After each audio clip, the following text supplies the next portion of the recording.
I'm not giving up. I am selling the building. The final season of FX's The Bear. The restaurant is flooded. Everything's either gonna be okay. No, stop! Or not. We are outgunned and we are outmanned, but we have each other. FX's The Bear, the final season. All episodes now streaming on Disney+. It was quite notorious as a sex cult. In the 1960s, a man called David Berg founded a religious movement that gained global traction. All you have to worship God today is your own heart. But soon gave way to one of the biggest child sex abuse scandals of the 20th century. This cult leader is a paedophile. He said children are as much sexual beings as adults are. Juliana was born into this cult. They shipped me from country to country. We were beaten, we were isolated, solitary confinement, starved, also a lot of sexual abuse. And then I think something in me snapped. The story you're about to hear may include sensitive themes. Please listen with care. The experiences and views shared belong to the individuals involved and reflect their own experiences and beliefs. Thank you so much for talking to me today. Can you talk to me about what it means to be a part of a cult? So this cult that I was born into, which was called the Children of God, came out of the hippie era in the 60s. And I think at its peak, it was around 40,000 members in around 100 countries around the world. But most of the adults who joined the group, I don't think they joined thinking they were joining a cult. The message that the cult leader, David Berg, was preaching was revolution. And it was also a message of peace, of love, all very positive things. And that's what they thought that they were joining. What did that evolve into? So the cult functioned under the idea that we were all one big family, and everything was done under what they call the law of love, which was that part of showing love to your family is sharing each other's bodies physically as well, and that children are as much sexual beings as adults are, and it was everything that is done in love is not wrong. And this was one of the worst cults because of this particular factor. It was quite notorious as a sex cult. When it came to the sexual abuse, was that encouraged by the cult leader? Yes, absolutely. So this manual was used by all the adults of how to raise children.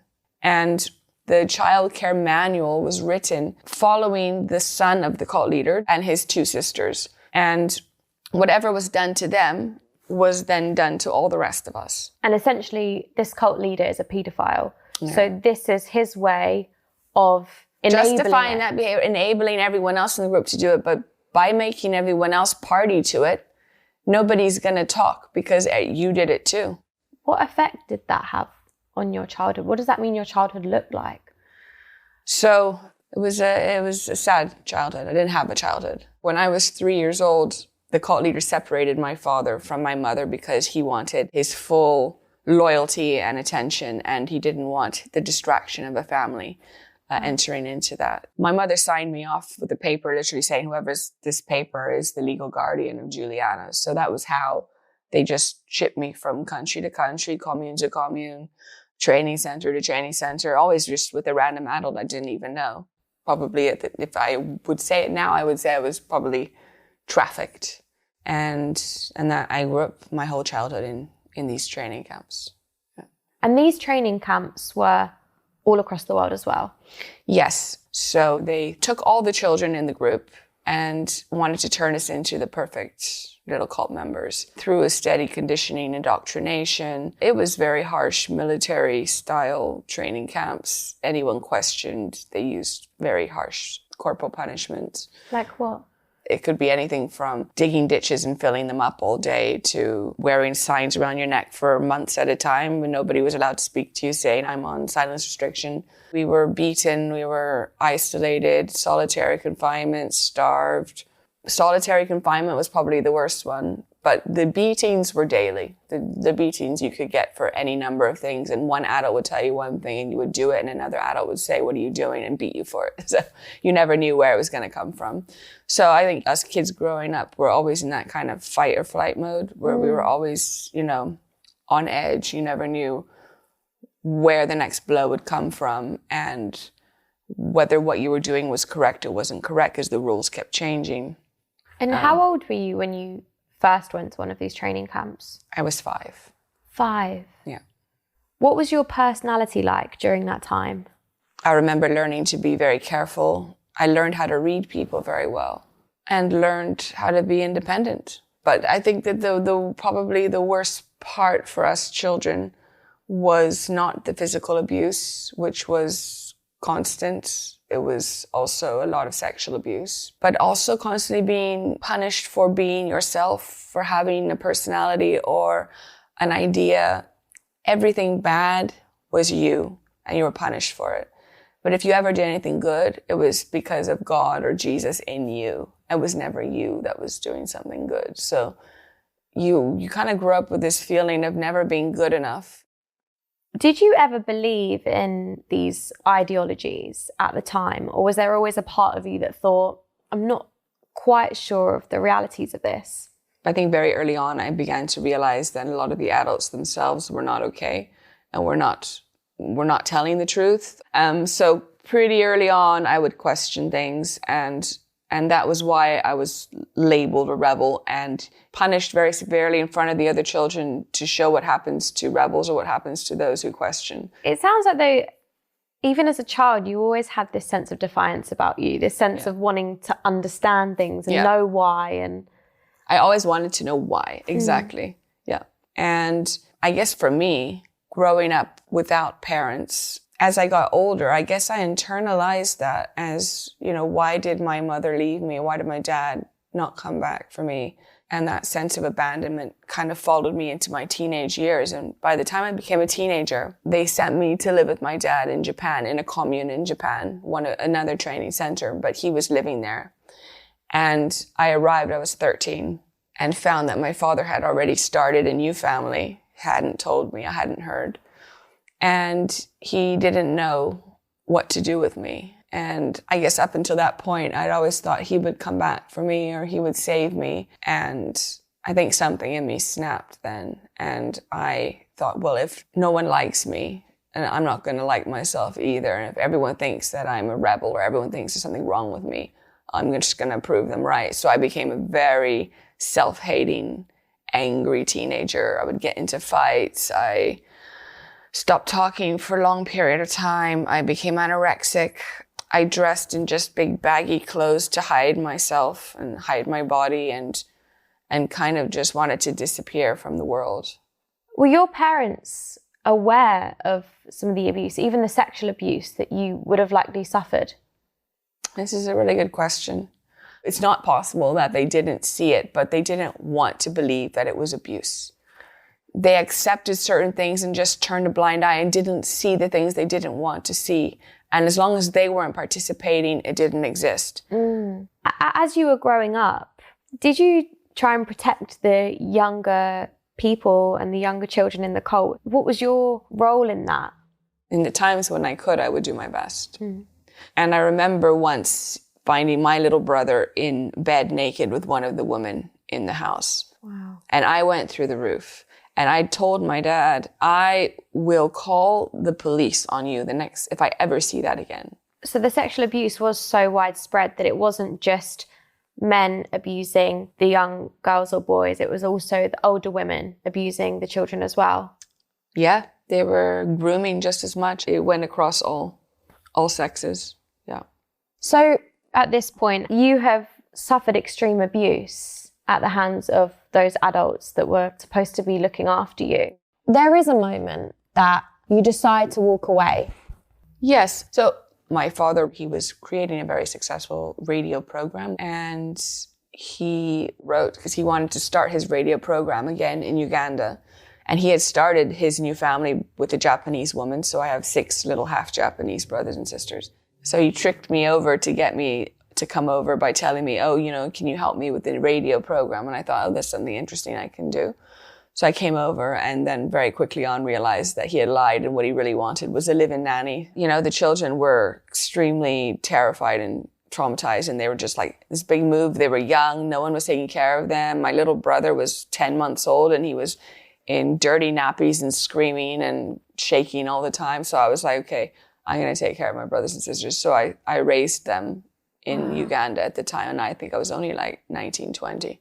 And my dad had 17 children by 8 different women, and one of them was a sister named Davida. Her mother, when she saw what was happening with the sexual abuse, she left when my sister was, I think, around 5 or 6, quite young. But on the other side, she always wanted to know who was her father. So she wrote to Dad wanting to get to know him and all of us, and got back a very kind of harsh reply from him saying, well, you know, I've started a new family now and you don't really feature in that. And from then on, she fell into quite a depression, fell into the wrong crowd, unfortunately, started taking drugs. And Davida's mother, she wrote to my dad saying, please come, because Davida is in a really bad way. She's on heroin and she's dying, and she's, you know, she just needs, I think, a father, her father. And I was like, I want to go see my sister. So I was like, I'm going. You can come if you want, I said to him. And that's kind of how I was. So I went out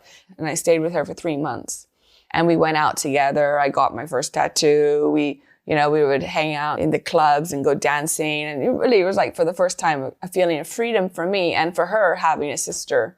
You know, I was sleeping in the same bed. And she got better. She wasn't taking drugs anymore. And I said, listen, I have to go back, because they threatened me if I didn't come back, I would never see my little brothers and sisters again. The group would cut me off completely. And I think it was the next year after that, my dad says, I have to tell you something. He said, your sister has died of a drug overdose. And in fact, she had taken an overdose of 10 times stronger than a normal user would take. So she knew the dosage. So it was pretty much done on purpose. That was kind of my breaking point. I picked up my bags and walked out. Where did you go? So fortunately, I had made friends on the outside ahead of time. So I went and I stayed with a friend for a few weeks while I tried to get on my feet and learn everything. I had so many gaps in my knowledge. So I just started reading like voraciously. I wanted to know everything. I didn't know anything of pop culture, of, you know, basic things that everyone else my age knew. And then came the rage once you realize how institutionalized and how widespread the horrors that had been visited on an entire generation of thousands of children. Realizing that there was no way to bring all of those abusers to justice. And I started to write to make sense of everything, of what happened to me, what happened to my family, what happened to my entire generation. And I went to visit my sisters who were living in England. And they were like, oh, that's interesting, because we were also thinking of writing our stories. Why don't we combine and make a book? So when I flew back after I visited with my sisters, I got a call from my eldest sister, and she said, listen, we have an agent. The agent took it to publishing houses, and from one day to the next, you know, we had a book deal. So I flew to the UK and we wrote the book. And yeah. How did the cult respond to the book when it was published? They put out a very lame kind of a statement. We're human, we make mistakes, but, you know, it was all very well documented on videos, on the cult writings, on everything. So they couldn't say it wasn't true, and they couldn't say it didn't happen. And we had thousands of other kids who were saying the identical thing. So they couldn't say we were all lying. And the book helped to blow up the entire cult, exposed everything, and became a bestseller. And in 2010, the group was forced to disband. They couldn't continue to function. How does that feel, knowing that you've been able to make such an impact and such a difference to so many people's lives? I guess in hindsight, I would say I'm very grateful that we did write it. But at the time, it didn't feel very nice. Our father cut us off completely from our younger brothers and sisters who were still in the group.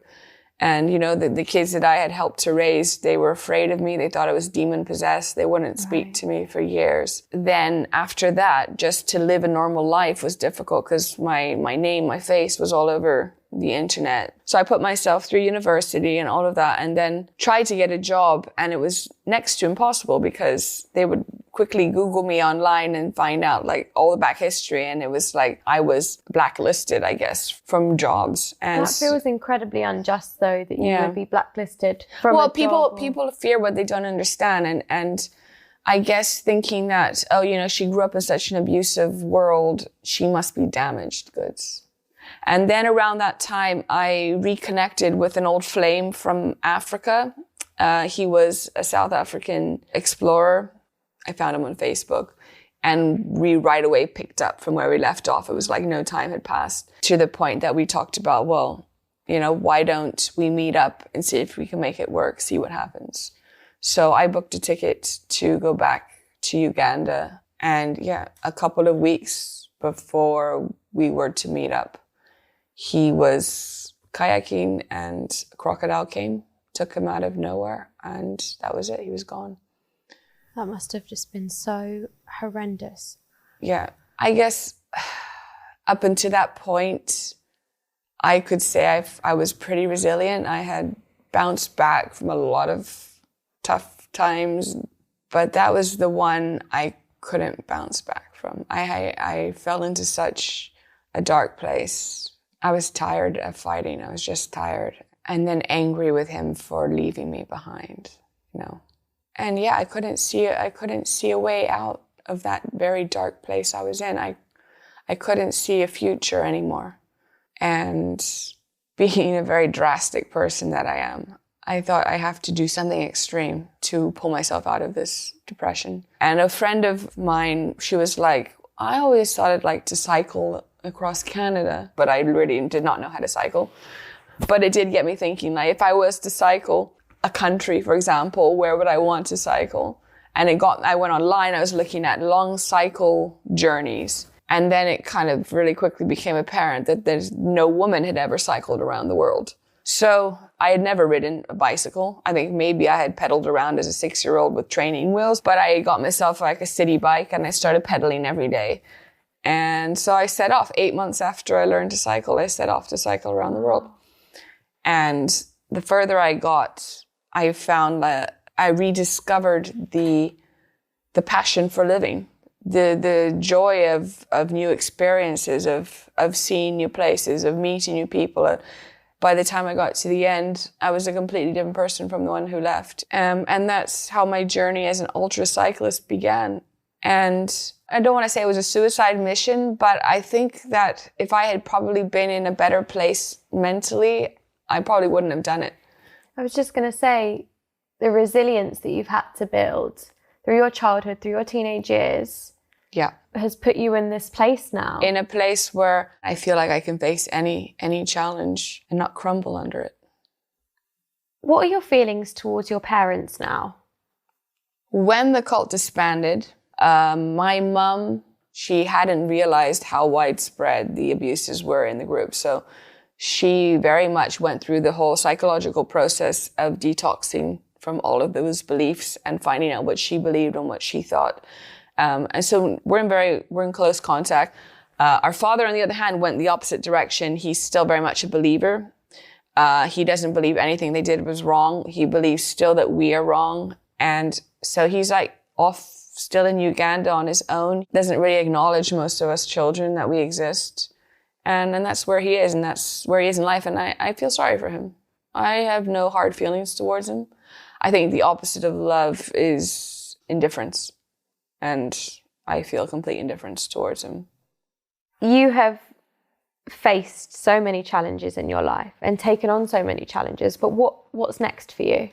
So I set up my own race that I put on every year from Naples down to Sicily. And I set up an organization under the name of my sister Davida, and all of the money from the cycling registration fees goes into this organization. And I work on a different project every year around eco-sustainability or education in these kind of rural areas in South Italy that don't have a lot of government funding. So it's my way of, I guess, giving back what cycling gave to me and giving it to others back and into our communities in South of Italy. Incredible. Honestly, I'm absolutely in awe of you and all the work that you've done. You're a very inspiring person. Thank you. I don't feel inspiring. You are. Oh my God. I think you just, when it's happening to you, it just is, right? You don't think like, oh, I'm so brave or I'm so strong. It's just like, how do I get through this? I don't think I'm a particularly extraordinary person. I think I'm actually quite a normal person, but faced with extraordinary circumstances that I had to find a way through. Well, thank you so much for talking to me today. Thanks for having me. If you or someone you know has been affected by the issues raised in this episode, please refer to the description for external resources. The Family International has previously responded to some of the issues raised in this episode. A summary of their statement can be found in the description.